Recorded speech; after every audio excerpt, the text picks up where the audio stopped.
Well, ladies and gentlemen, this has been long overdue. I know many of you have been hounding me in the comments for updates, and I hope seeing the bike in this introduction stage, it's been worth the wait. For me, the Image Works have absolutely smashed it out of the park.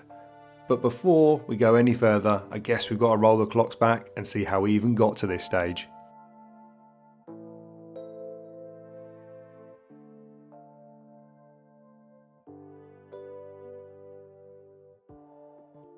This update is long overdue, and I do apologise, things have just gotten in the way with progress.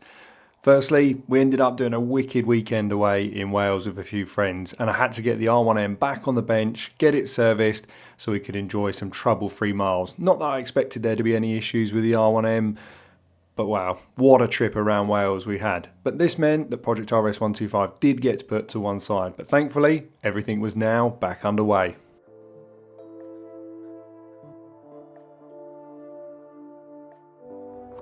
So I've just actually realised something quite funny on this. So look at the caution sticker. Obey the traffic regulation. Yep. Always wear a helmet. Yep. Don't ride after drinking wine.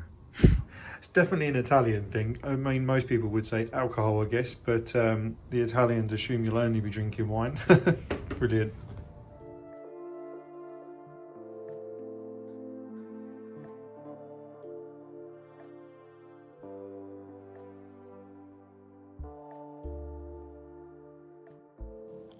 The first job on the to-do list was the fuel tank, as this was the only part that wasn't part of the fiberglass kit, and unfortunately it looked terrible in the silver, a real contrast of colours. So although everything is getting painted, the first job I need to do is remove the old vinyls from the fuel tank, and as these are old and been exposed to UV sunlight, it doesn't mean they come off very easily, unfortunately.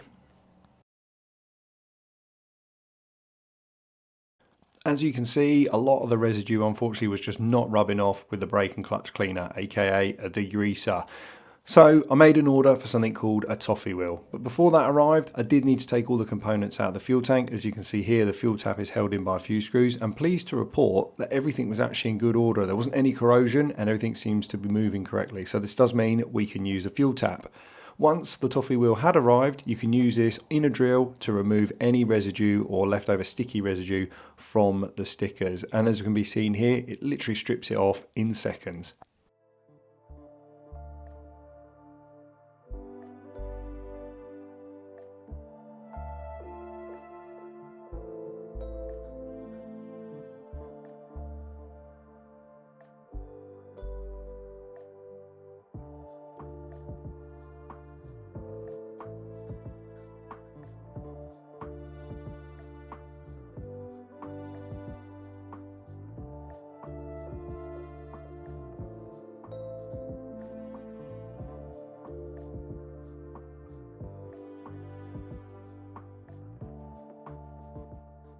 After rummaging through the box of bits in the garage, I managed to locate the fuel tank key. This means we can undo it, open the last security screw on side the fuel cap, which allows us to then separate the fuel tank cover from the fuel tank itself, which is now ideal and ready for painting.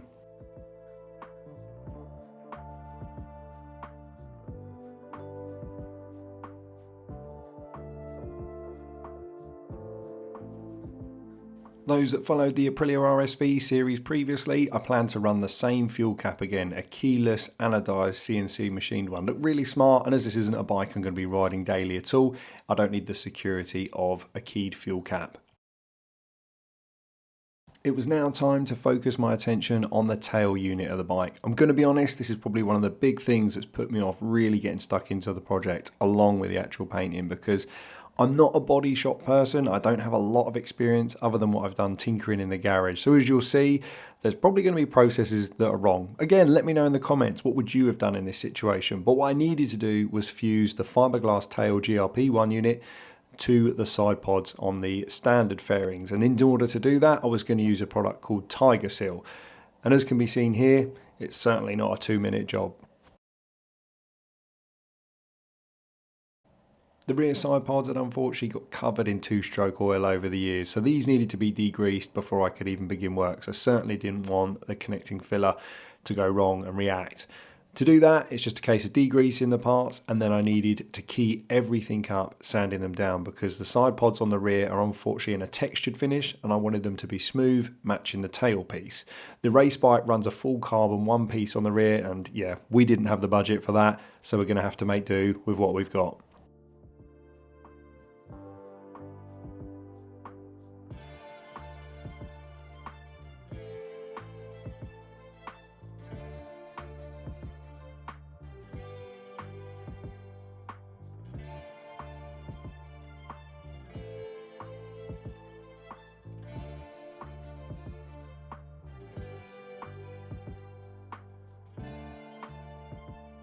The GRP1 tailpiece fairing was actually in really good shape. Unfortunately, being fiberglass, there were still some imperfections that we needed to work out, and I could have just left this, but I really wanted to do my best, and yeah, it takes a lot of time with paintwork preparation to get this right. Again, another thing that really slowed the project down was motivating myself to just spend hours sanding fiberglass. But with that all smoothed up, I could then look to use the Tiger Seal to bond the rear pods to the tail unit, which I thought actually came out pretty well, considering I'd never done it before.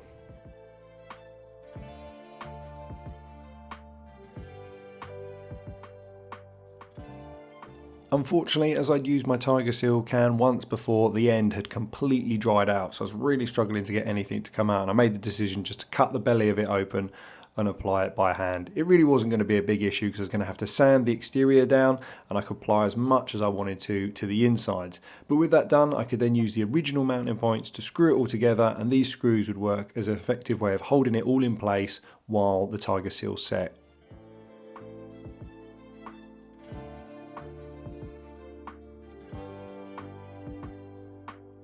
With the Tiger Seal applied and the screws just lightly pinched in place, it was then time to fit the whole rear unit back onto the bike. And the reason I leave it slightly loose is you are going to need to jiggle the position ever so slightly, as it's not going to be perfect just rested on the bench. But with the screws back in the front of the subframe, tail unit rested in position, I could then work out exactly where I wanted that tail pod piece to be and tighten up those 4 Allen keys into the fiberglass just to hold everything in place while it all sets.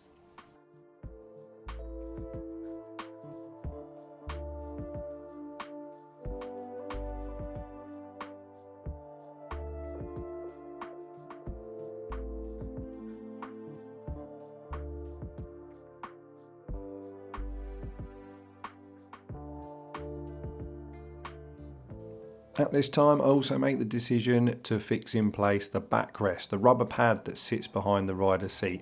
Now I just simply use the Tiger Seal across the top here, so I've still got a bit of pivot movement in it to gain access to the 2 holes below to secure it all to the subframe. I'm proud to announce that PJME have partnered up with Stone Automotive for the remainder of this series. So if you're on your same journey restoring an Aprilia RS125 or need any 2-stroke assistance, engine parts, builds, etc., go check them out. Thanks again, PJME.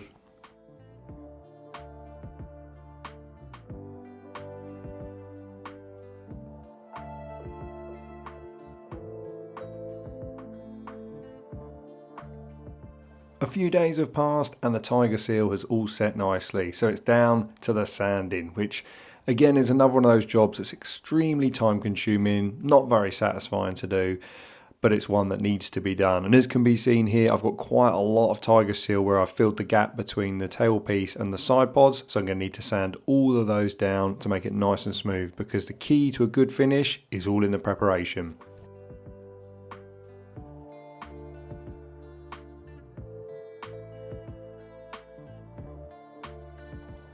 With the sanding all complete, it was finally time to get some paint down. Now, I've never used a high build primer before. The idea behind it is it's meant to fill any small imperfections. It's not a miracle worker, so don't buy it thinking you're going to get rid of gouges and sanding marks. But what it will do, like I mentioned, is hide any small imperfections on the bodywork. So start laying down a few coats of base on this, and fingers crossed, we can have a half decent result, especially as I'm going to be rattle canning the whole thing outside down the side of the house.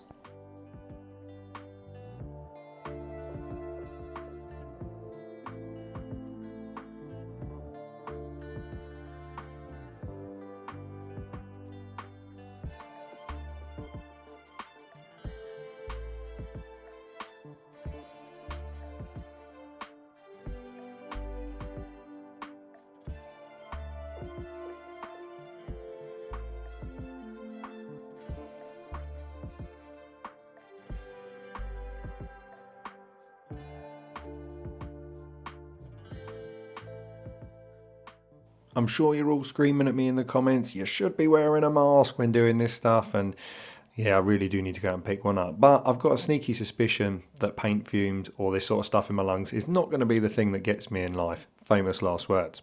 But with that done and looking actually pretty decent for a rattle can filling job, it's only on time to put down a sort of dust coat on the black. And the reason I do this is so I can actually see what I'm doing when I'm sanding back, because you can easily get lost sanding a panel down as to which bits you've gone over. At least with this, I know if I sand down all of the matte black dusting coat on there, I've hit all the areas. But before I can sand it, we're going to need to leave it to cure for a few days.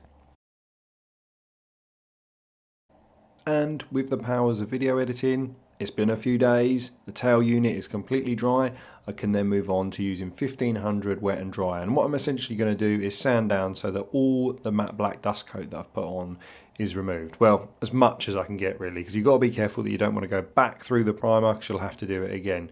But essentially, this is just, again, more time wet and drying with the radio on until it resembles, again, in the primered high build filler stage.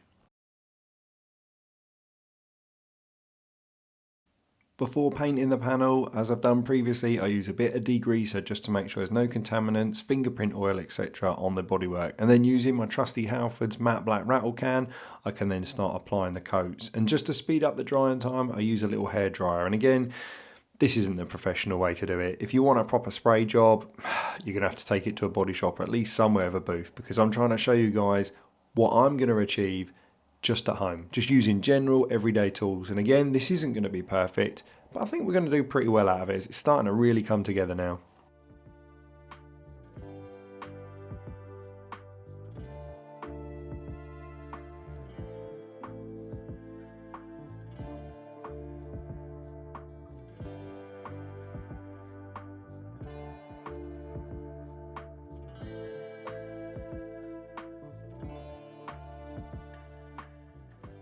With the tail unit drying in the sunset, it was time to focus the attention back on the fuel tank that we'd removed the stickers from, as it was now time to get that in matte black too, as essentially the whole bike needs to go matte black for the base coat, for the ImageWorks guys to work their wonders with the stickers.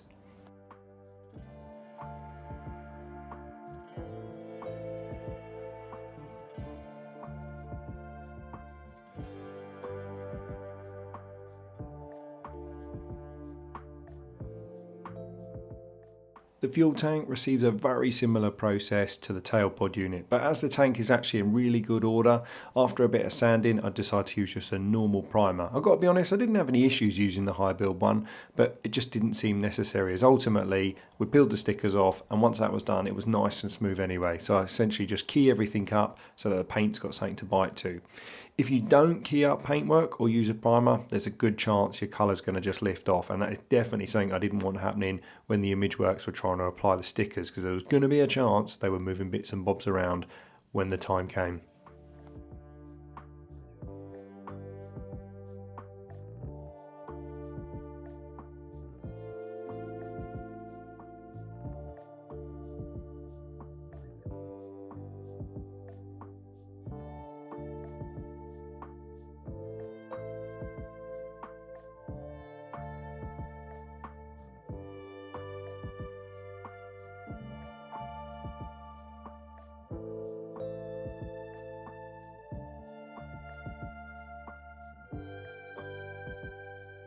With a couple of coats of primer down and it all cured with my trusty hairdryer again, it was time to leave it properly to harden, because if you don't and you try and work with it, you're just going to make things worse. So again, a few days pass and then it's back into the garage with a 1500 wet and dry to get everything smoothed. If you don't do this stage, you can end up with quite a rough texture in the paint. So it's always worth spending a little bit more time, again as mentioned, with the preparation. And then once it's all wiped down and degreased, I can then begin applying the matte black to the fuel tank.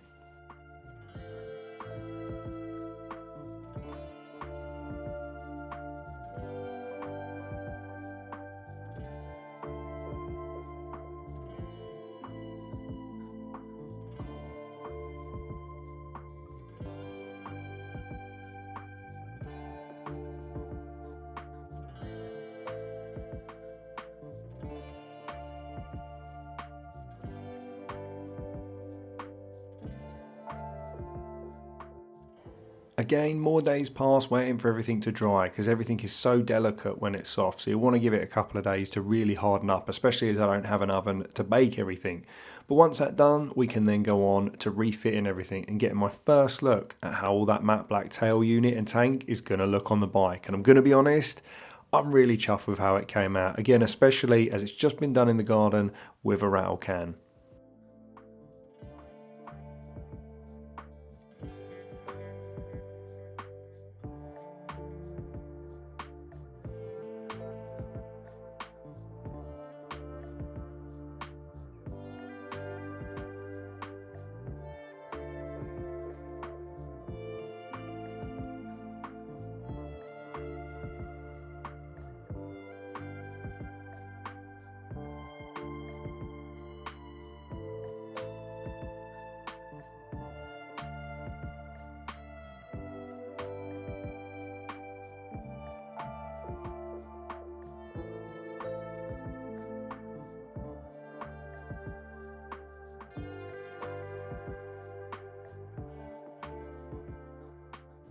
This for me is the part of the builds I really love. Everything is starting to come together after all those hours of degreasing, polishing, painting.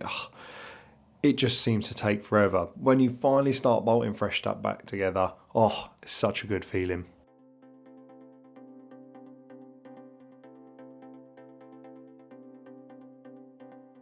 With the tail unit complete, it's now time to focus on the nose cone and side fairings.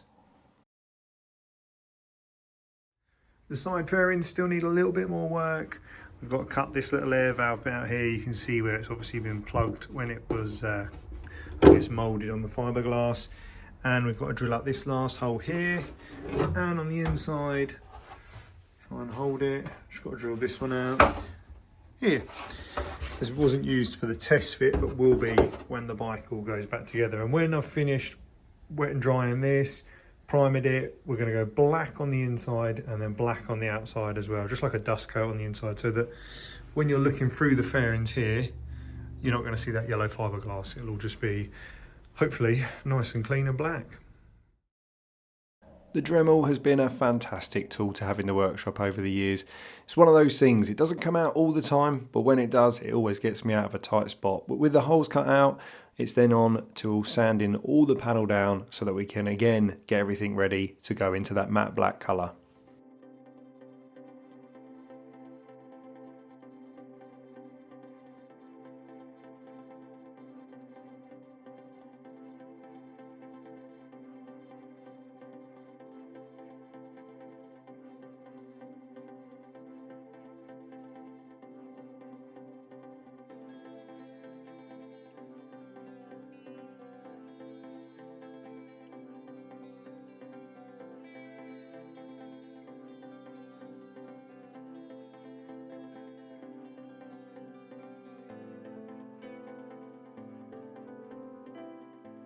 The side fairings appeared to be in actually better condition than the rear tail unit. It didn't feel like it needed that high build primer again to take out any small imperfections. So pleased to report, just using the generic standard primer, I actually managed to get a really nice finish out of the side fairings, especially as they're fiberglass. And I know many of you in the comments were unhappy with this decision because you wanted me to use original fairings, but I'm building a race bike. I don't want a headlight and a seat hump on there.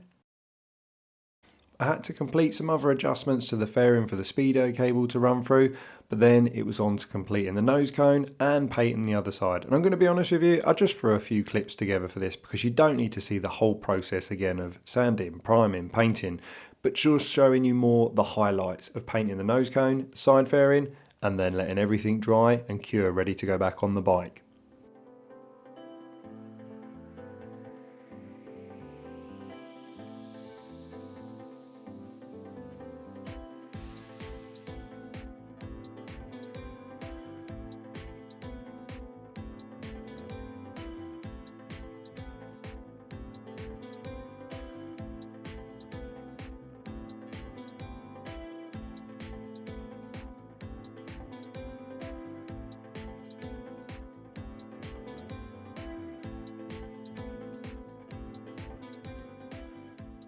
I will be purchasing a new bolt kit for the bike on the final reassembly, but as I know the bodywork's going to be coming off after I come back from the image works, I'm not too worried about it now. It's just to hold everything in place so the guys know exactly where to put the stickers on the bike when we go down there. As mentioned, I'm still not completely sure on whether I'm going to go with silver or black bolts. Let me know in the comment, what do you think? Should we have it stand out or just blend in with the bodywork?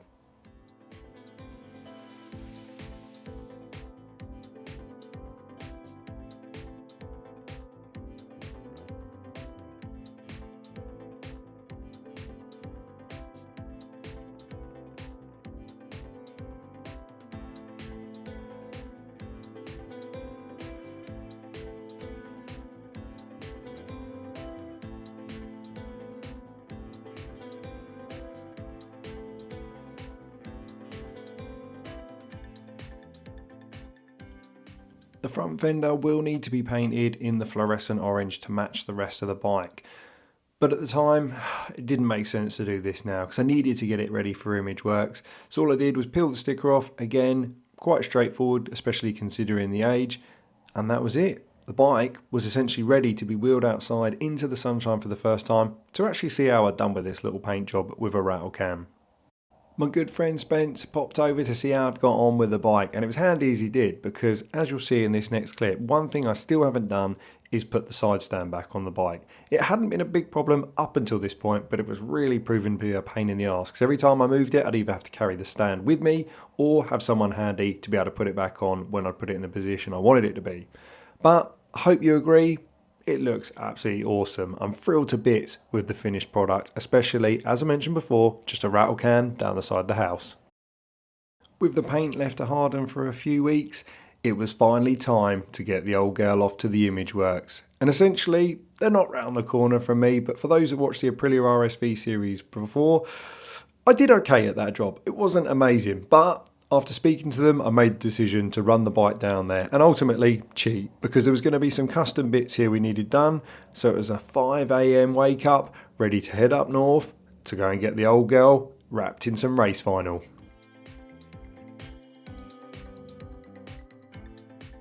With winter fast rolling in, we make our way on the M1 up north to the image works. And of course, would any road trip be complete without a golden arches to line us up for the day?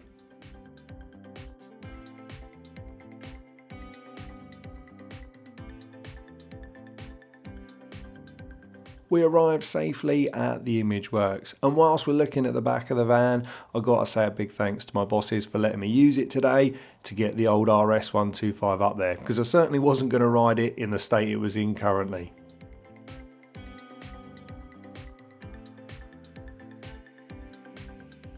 As you can see, I'm out in a new Stone Automotive designed hoodie by no one other than Mr. Wikki.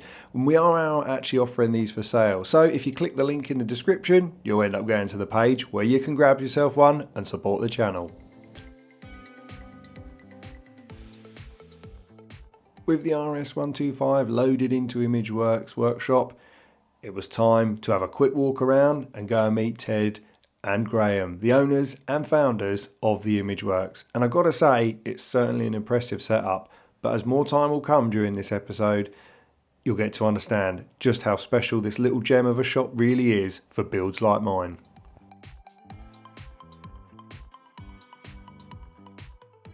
Armed with his tools, Ted begins working on Project RS125, and he explains to me that because this has never been done on an RS125, any images they have on file are not going to be the correct scale for the bodywork, which we're going to go later in the video into more detail. But what I was so surprised to see is just how much freehand is completed by Ted before we even get to cutting or printing any stickers, just for the basic designs.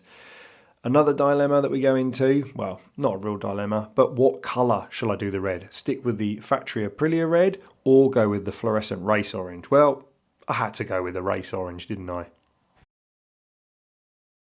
Watching Ted apply those vinyls was incredible. It's just seamless, fluid motion. And even more frustrating is how long it took me to do far basicer stuff with the Aprilia RSV project, but we purchased the kit from ImageWorks. He is just a master, but I guess 25 years experience, he ought to be. With the Aprilia RS125 being much smaller than the RS500 race bike, we did have to compromise on some of the sponsors, otherwise they would have just been too small to fit on the fairings correctly.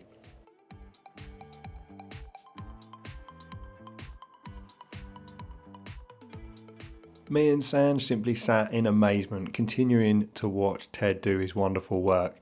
What I think here is just so mind-blowing is a lot of it is freestyle designing with masking tape and then going off to print it, and anything that does have to be made down on the bike, he's literally doing freehand, as can be seen here, even with just a Stanley knife stuff. Such precision work. It was, yeah, especially when you think we're stood over him filming it, talking to him, he still cracked on like it was nothing.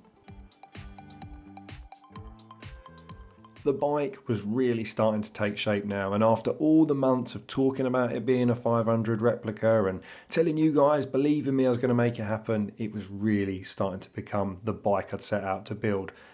Ted kindly said, look, do you want to come upstairs, have a look at how the stickers are made? And I've got to be honest, I really didn't think it was going to be a complicated process. I thought it was almost going to be like hit print, but wow, when he showed us the level that goes into designing these stickers, it really is a lot of work.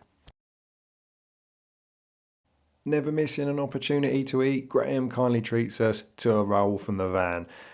And wow, I just continue to watch how this process unfolds of the layering with the stickers. Again, I thought it was something that was simply printed straight off of a computer, but looking at this, you have to change cartridges over, different colours. It really is quite an involved process to make these come alive, and watching them being cut in themselves, again, just, I'm sure for Ted and Graham, incredibly boring, but for someone who's never seen the behind the scenes, I found it absolutely fascinating.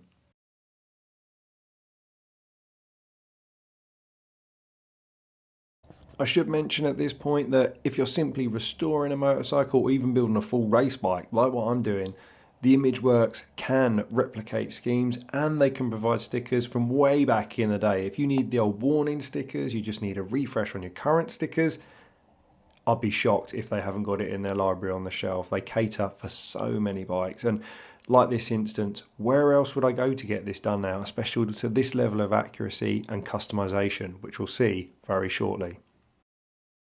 With the design work now all completed and the stickers printed, Ted did the final sections. And again, it obviously comes down to the many years of experience that Ted has, but watching him apply either side of those vinyls without a ruler, tape measure, anything, and it just being absolutely spot on perfect by eye.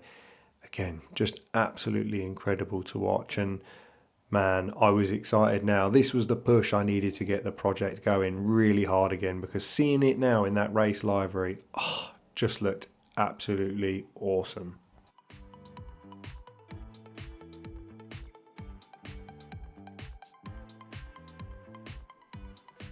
And there we have it. The bike has all been painted in black. The ImageWorks have absolutely smashed it out of the park. A massive thanks to Ted and Graham for inviting me down to the day and letting them work their magic. It definitely wouldn't have looked anywhere near as good as this, even if they'd sent me the kit out and I had applied it, because yeah, the attention to detail Ted has when he's working, it was just fantastic. So a massive thanks to the guys at the ImageWorks. If you need any custom sticker work doing for your motorcycle, their details will be in the description.